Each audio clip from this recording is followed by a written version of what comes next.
Compassion. According to the Oxford Dictionary, compassion means the sympathetic pity and concern for the sufferings or misfortunes of others. Compassion can be shown in many ways. When we think about the people who have been affected by the earthquakes in Syria and Turkey, or those who have lost loved ones during the pandemic, or even those who have lost everything due to unexplained circumstances, we show compassion. This is a rare and wonderful thing for any human to show another.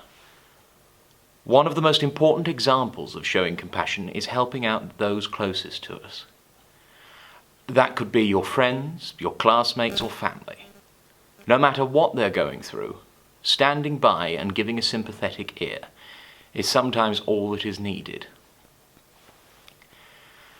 I wonder how many of you at some point in your lives can remember doing something because you felt sorry for somebody, not out of self-righteousness or thinking you're better than somebody else, but that you saw what they were going through and wanted to be able to help. There is an experience of this that I feel comfortable enough to share. My dad is a good man. Now, I'm not just saying that because he's my dad, but I genuinely mean it. He is someone to whom compassion and concern comes very naturally to. There are a few examples where I can recall Dad putting something to one side to support somebody else. When I was studying at university, my parents often came to visit me. We would go for walks, have meals, and generally just be in each other's company. In the city where I was studying, homelessness was a very big problem. Local councils were trying to help, but nothing much was achieved. People seem to react differently to others who are less fortunate than ourselves. We tend to look down our noses at them, belittle them, or even just outright ignore them.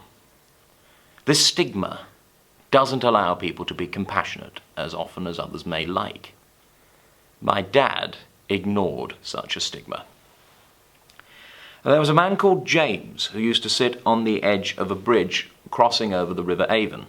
He was kind, courteous, and always looked happy. My dad would stop regularly and talk with James, as well as make sure he had some money to get himself something to eat. One evening, in the middle of June, my mum and dad were coming home from my cohort's last concert of the year, and they saw James sat in his usual spot. Dad went to speak to him as usual, and then Dad gave him a couple of pounds before starting to walk away. He stopped, turned around, and walked back to James and opened his wallet. He produced a £20 note from his wallet and put it in James's hands. "That's for you, James," my dad said. James started to cry. He got to his feet and gave my dad the biggest hug imaginable. "Thank you," James exclaimed. "You've just given me my life back." He then explained to Dad that with all the money he had been given by people, he had been saving up to get himself a bedsit and to allow him to restart his life. He never had much money or luck in life, but he had a son who he was keen to be involved with. And because of my dad's compassionate nature, James was able to get back into the real world. Now, showing compassion doesn't always mean you have to dip your hand in your pockets. It doesn't always mean that you have to even speak. Compassion can be shown by standing with someone through a worrying or challenging time, holding their hand, and letting them know that you are with them.